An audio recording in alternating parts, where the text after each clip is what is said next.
Good morning, all of you. I welcome you all to Ansarkari. So, in this video, we are going to take up the newspaper for 26th of January 2023.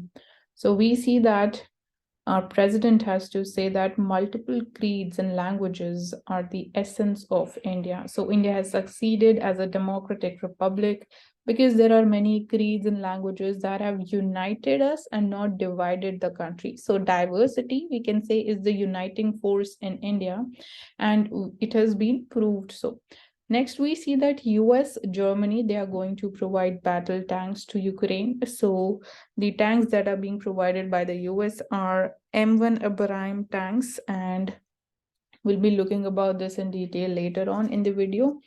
And we see that when we talk about sudden fall in the Adani's share price, we see that a short seller, he flags, the organization flags that it is because Adani, it has substantial debt, and they are saying it because they are like they conducted a proper research of 2 years investigation, which proves or which is pointing towards that Adani has substantial debt. So because of that, they took a short position. So short position means they sold the shares, and they say that Adani Group has engaged in a brazen stock manipulation and accounting fraud scheme over the course of decades. So that is what they have to allege, and they have accused Adani for after a 2 years investigation. So there was a sudden fall in the share prices of Adani firms.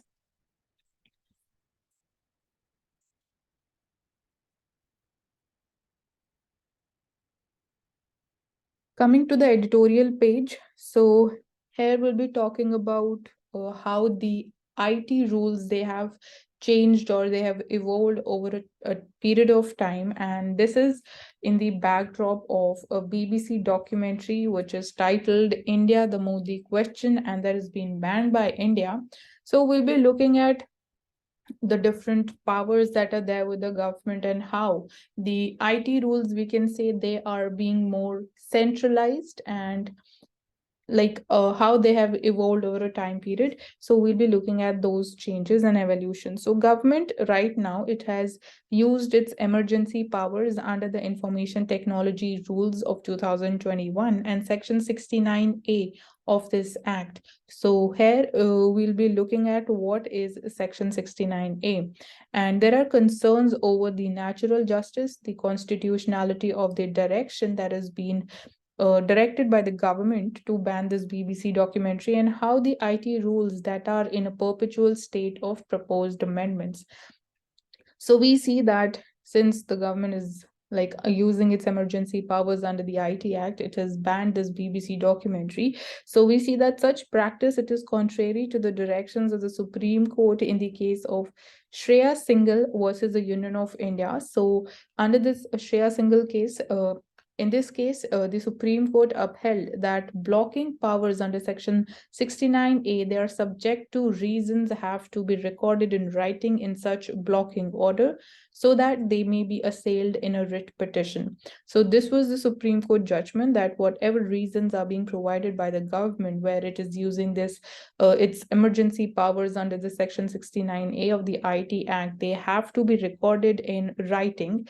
And however, blocking orders, they are marked as secret or confidential by the government.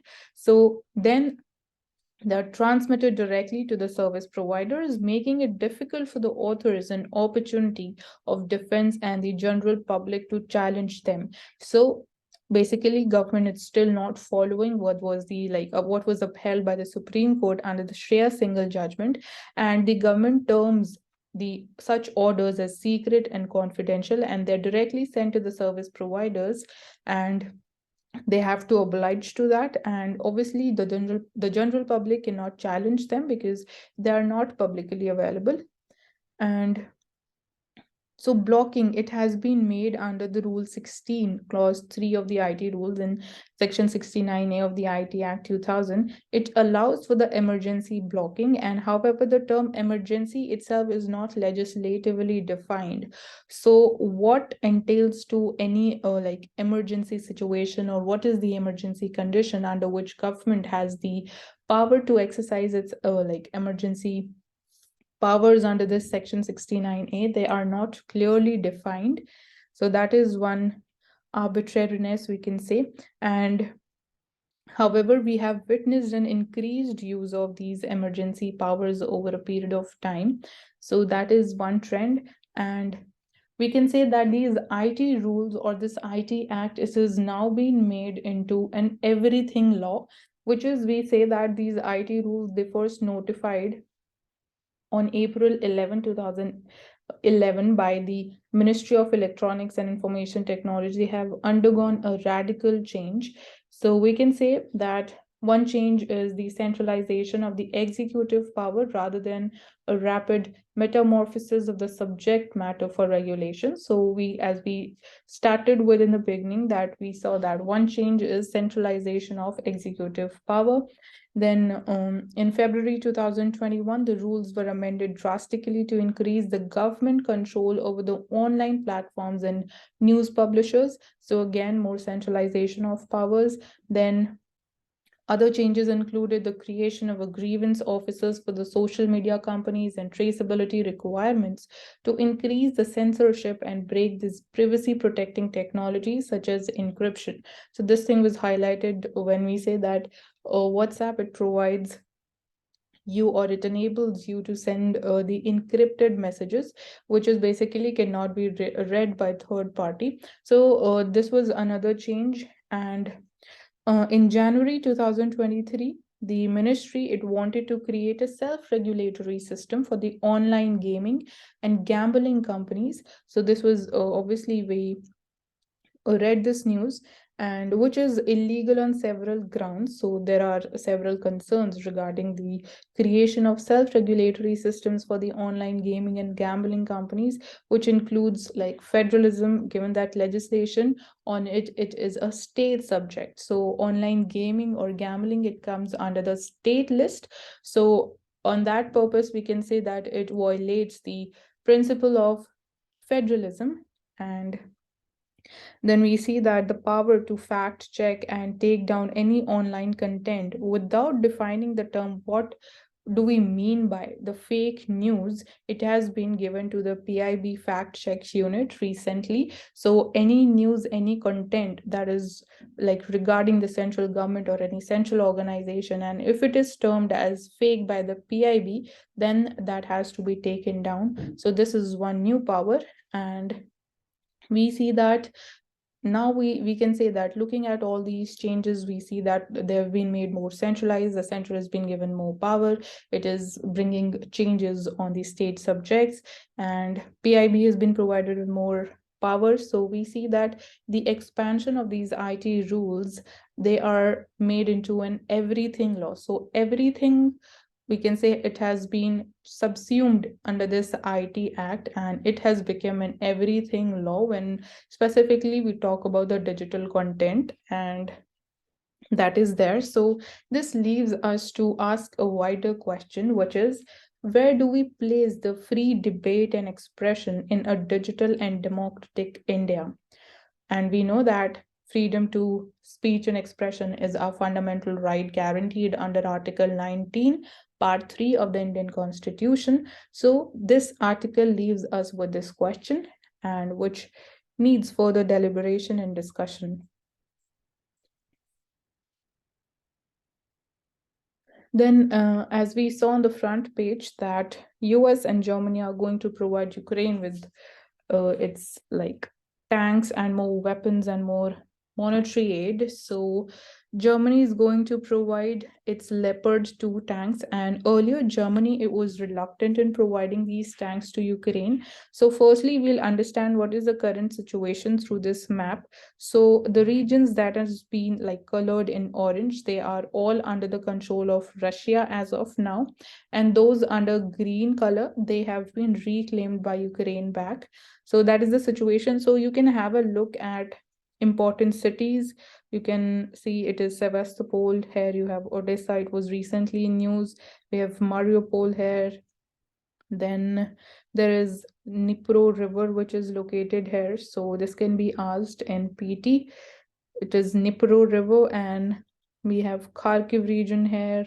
Then what is important. So here we have the Zaporizhia nuclear power facility. So this is one of the largest facility we can say there, and here it is like Crimea. It was already under the control of Russia. And here, what you have to find out is which is this sea and what is this strait known as, and which two water bodies are connected by this strait. So that becomes important. So the geography of this region is very important for the prelims examination. And we see that the US and the Ukraine's largest defense supplier is US. So that has committed to sending Ukraine more than $27 billion in military aid since the war began on 24th February 2022. So USA is significantly, we can say, supporting Ukraine in every possible way. And NATO allies, they wanted Germany to send its Leopard 2 tanks to Ukraine, but the Chancellor of Germany, Olaf Scholz, initially refused to provide the tanks, and the reason was that such a move would escalate the conflict further, which was not in Berlin's interest, which was not in Germany's interest. So, Germany, being geographically closer to Russia and lacking its own nuclear deterrent, it sees itself in a disadvantageous position in the event of a direct confrontation between NATO and Russia. So, because of these concerns, Russia was not, we can say, so much in for providing the tanks to Ukraine. And one of the major concerns is that if this war escalates in future and all the NATO countries they get involved in this war, so Germany is at a very disadvantageous position because it is geographically closer to Russia. So that was the concern, but now Germany is providing the tanks, and Russian troops, they seem to have regrouped and they have built much more stronger defensive positions across the front line, which stretches from the borders of Kharkiv to Kherson. So in this map, we can see here it is Kharkiv to Kherson would be here. So like they have, we can say they have built much more in a stronger way back. So that is there. And if Russia it takes the Bakhmut in the east and Zaporizhia in the south, it could boost its logistical capabilities to make deeper inroads into Ukraine. And obviously, Ukraine wants to stop this by launching its own offensive. So that's why it is demanding, it is asking for more weapons and more aid from the West, from the NATO countries. And we can make out one thing, that this war is not going to end sooner. So that is one of the major concerns globally, we can say. And talking about India and Egypt's relationship, so the ties, they have been elevated to strategic partnership. And obviously, you must be knowing that the president of Egypt, he was the chief guest at the Republic Day celebration. So there are a lot of scope for cooperation in the relations, especially in this field of defense and security. So there is an unlimited scope in this area, and the strategic partnership is going to cover diverse areas, which includes political, security, defense, energy, and economic linkages. And one of the major concerns is the abuse of cyberspace by the extremist forces, which is posing a growing threat. And despite the global challenges and the changes, India-Egypt relations, they had stayed on track, and defense partnership between the two countries would help stabilize the region around the Arabian Sea, and obviously help smoothen the trade that is there from the Red Sea and Suez Canal. And we're also celebrating 75th anniversary of bilateral diplomatic relations between India and Egypt. So all this becomes very, very important. And talking about the electoral reforms, so our law minister is to say that electoral reforms, they are only after consultation with the political party. So he says that discussions, they are a symbol of vibrant democracy. And when we talk about the pending electoral reforms, so recently Election Commission of India had proposed the remote electronic voting machine, but its demonstration has been deferred because of certain, like we can say, concerns that has been raised and opposition by the political parties. And obviously, when we talk about electoral reform, so the first thing that should come to your mind is regarding the simultaneous elections. So like that is also one of the important topics of debate when we talk about electoral reforms. And when we look at the figures of the increase in the electors in India, the voters in India, so that is increased from about 17 crore that was there in 1951, and it has increased to over 94 crores now.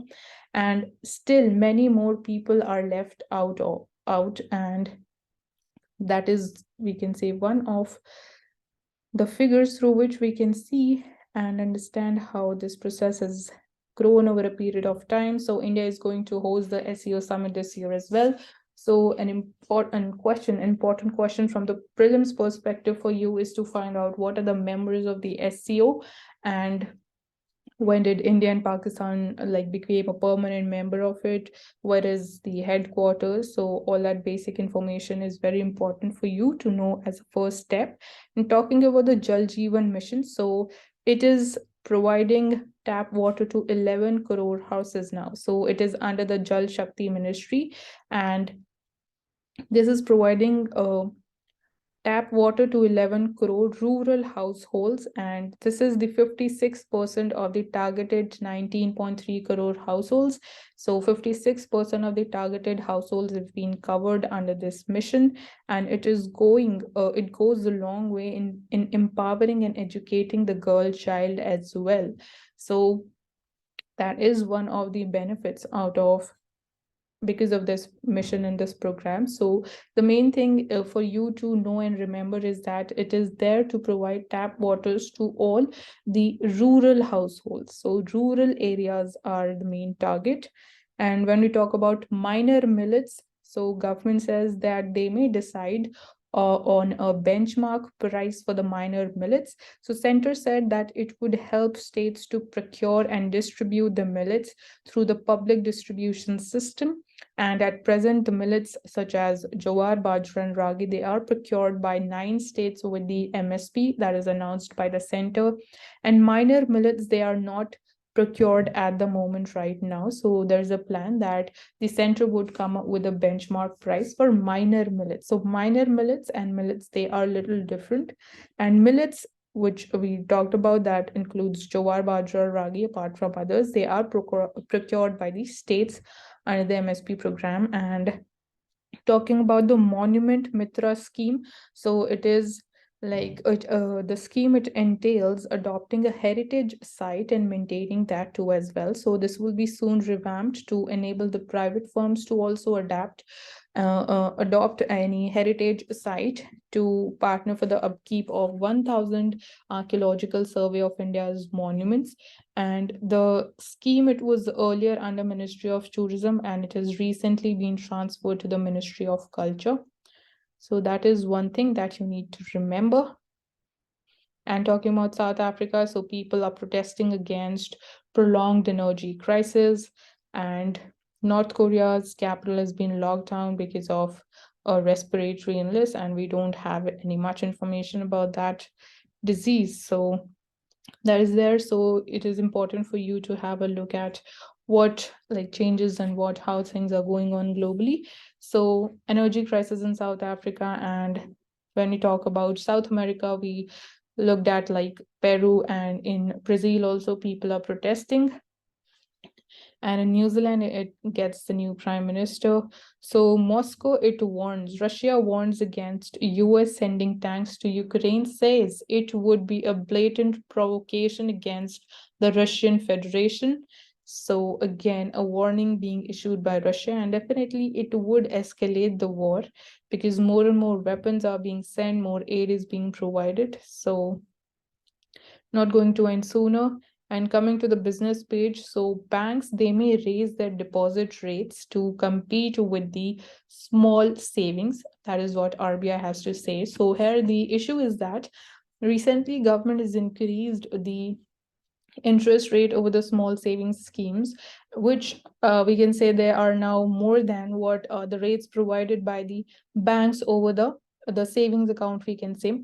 So in this backdrop, banks would have to increase the interest rates over these deposits if they want to attract more of demand deposits and more of savings account they want to get opened in their bank branches. So that is the thing that has been highlighted by RBI. So in 2021, RBI had flagged this issue 4 times in its bulletins, and it stressed that this was affecting the monetary transmission as well as making it tough for banks to raise their retail deposits. So if bank would have to increase the interest rates, then obviously it would be an increase in cost for the banks also. So the rate increases on the small savings schemes for this quarter could make it tougher for the banks to raise the deposits, and it can compel them to lift the rates. So that is one thing. And so India should announce a 5-year duty freeze in the backdrop of countries worldwide having turned inwards to brace for the tough global conditions. So we know about the global economic situation. There are several challenges to it. So in this backdrop, it has been highlighted by GTRI, that is the Global Trade Research Initiative, that India should freeze the import duties, and that is given the global challenges, so that we, like, our export sector is not, our export and imports, they are not impacted too much, and that is there. So, and our Minister of State for Electronics and IT is to say that there is rising cost of data, which is a matter of concern. So recently, Airtel has increased the prices of minimum monthly recharge. So in this backdrop, he says that the rising cost of data is a concern because we are promoting more digitization, and also it can be a challenge for the rapid proliferation of digitization. And he said that there had been an impact on the prices across the world also because of Russia-Ukraine war. So we can see that this war is impacted diversely and also globally the countries in diverse manners, and not just in economic way, which most of us talk about, that it has impacted the energy sector, it has also impacted the food security sector, and again, like, it is impacting the digital technology also. So that is there. And so we'll take up the Financial Express.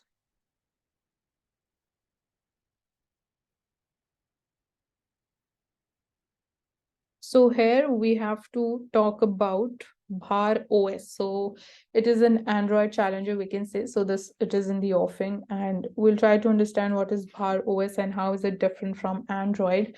So it is a free open source mobile operating system which has been developed by Jammu and Kashmir Operations Private Limited, and it has been like funded under the National Mission on Interdisciplinary Cyber Physical Systems. So the focus, as per the developer, it is on more freedom and control for the user, along with privacy and security.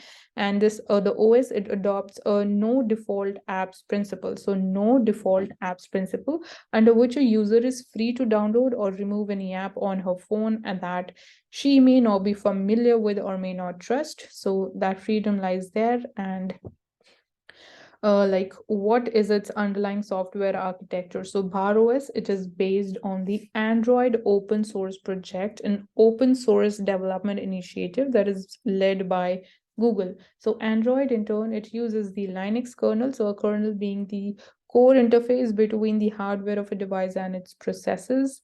And how it differs from Android. So unlike Android, Bar OS, it won't force users to have an app that they don't want on their devices. So that freedom lies with the users. And Android, being led by Google, it comes with pre-installed apps. And obviously this has been challenged by the Competition Commission of India also, and it has been penalized for this act. And basically it has been misusing its dominant power. And Bar OS, it uses the organization specific private app store services model, which facilitates access to curated list of apps. And basically we can say the thing that is being emphasized in it is privacy and security. So having a look at the data, so right now in India, 1 billion smartphone users in the country would be achieved by 2026. So 1 billion means 100 crore smartphone users by 2026. And there are less than like 800 million smartphones among all network devices in India, and over 95% of the Androids share in the mobile operating system market in India. So the Indian mobile operating market, it is dominated by Android users and Android software. And talking about its availability and the system updates, so it is right now, it is being offered to organizations with stringent privacy and security requirements, so it is not publicly available as of now. And for organizations whose users, they deal with sensitive information, so through this Bhar OS, it will help them maintain the confidentiality of their information while the communication on smartphones is going on. So it is right now available for certain organizations. And Bhar OS, the system and the security updates will be automatic. And the term for an automatic updates, which is like generally used, which you should be knowing, and it can come in PT, that the native over the air relates to what? So it is the term used for automatic updates, that is, we refer it to as native over the air, which is nota. So do not get confused over the nota, which is in the context of the elections also, which means none of the above. And here it is native over there. So it updates, it ensures that the device is running on the latest version of the operating system. So it gets updated automatically. And this is all the important information which you should be knowing regarding Bharwas, and we'll take up Mint. So in Mint, we'll be looking at the Setu Samudram project and what are the concerns regarding it, and we'll also try to understand the geography around this region. And right now we see that there are certain concerns and it was halted. So this like Setu Samudram project relates to what? So it is a sea separating India and Sri Lanka, which is called Setu Samudram. And as it is shallow, so ships, they cannot, like, which are plying between India's east and west coast, they are forced to go around Sri Lanka, and they cannot go through the Setu Samudram channel because of shallow water. And it was originally conceived in 1860. So after many studies by various expert committees, it was finally approved in 2005 by United Progressive Alliance government. So it was there. And so what are going to be the economic benefits of this project? So the ships, they will able to save their time anywhere between 8 to 36 hours of travel time between India's east and west coast, as they won't need to sail about 400 nautical miles around Sri Lanka. So that is there. And talking about the important ports, so it would like entail development of Visakhapatnam port, which is there in Kerala, then Vallarpadam and Tuticorin ports. So these are important southern ports located on India's coastline.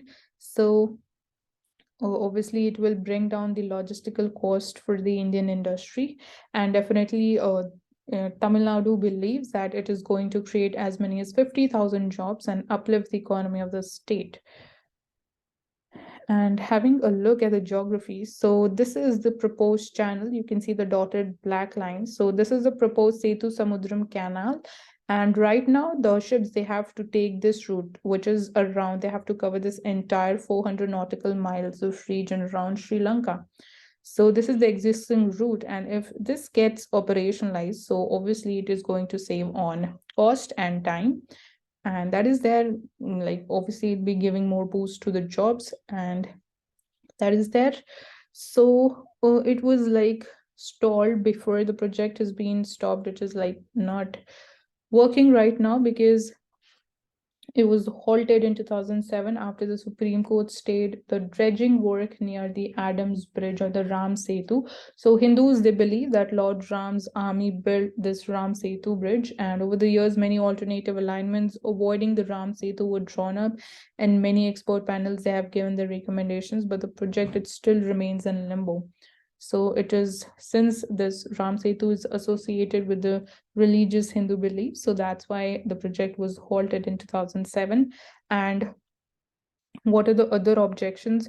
So there is Gulf of Mannar Marine Biosphere Reserve, which is not far from the project's path. So environmental impact, biodiversity impact, and we see that some experts they've also questioned the economic viability of the project also because of its high cost and low return. So when we do the cost benefit analysis, so on that front also, it is, according to some experts, they do not believe that it is economically viable, and only the medium sized ships they can pass through the canal when this channel gets completed. So that is there. And lastly, we see that why is the project in news now? So recently on 12th of January, Tamil Nadu Assembly passed a resolution urging the center to implement the project without any further delay. And so this came days before the center told Supreme Court that it was in the process of declaring Ram Setu as an ancient monument of national importance. So even this, like all these discussions are also going on that the government might declare Ram Setu as an ancient monument of national importance. So obviously you can't destroy that. And so all these concerns are there regarding this project and will end up with the quote of the day. So this, like we've already taken up the financial express. So it is like rise in cost of data or the cost of devices. They're a concern because there are impediments in rapid digitalization. So that's it for today. Thank you for joining Ansarkari, and I hope you all are doing good and keep working hard, and you'll get the PDF link in the description box.